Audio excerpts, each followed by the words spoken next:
It's become a daily occurrence in the Mediterranean Sea.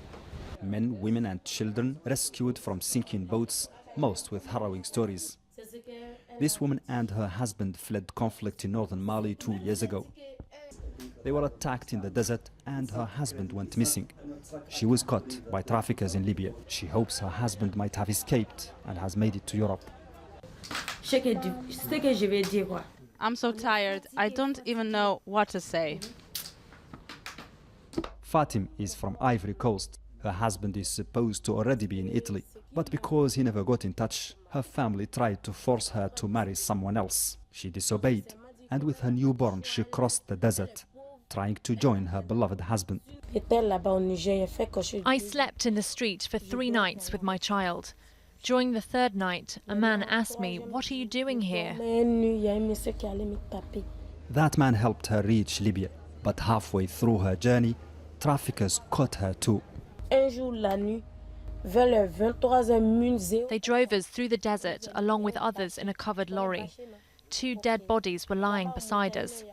Then masked men took us to a house full of hostages where they beat me and told me to call my family to pay $1,000 each.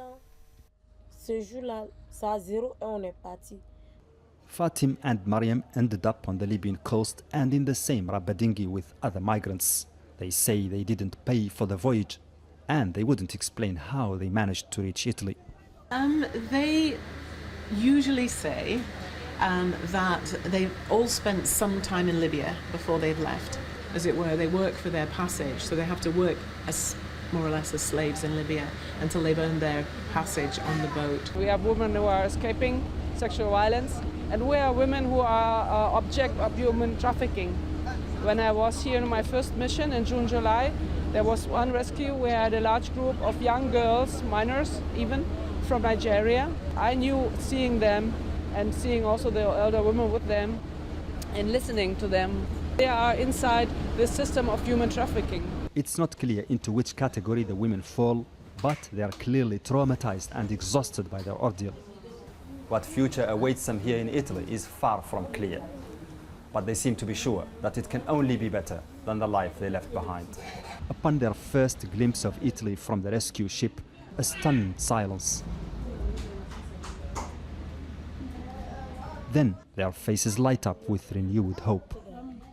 Fatim hopes her dream will at last be fulfilled, to meet her long-lost husband and to educate her child she calls Abele the Prince. Mohamed Vall, Al Jazeera, on the rescue ship Aquarius in Catania, Sicily.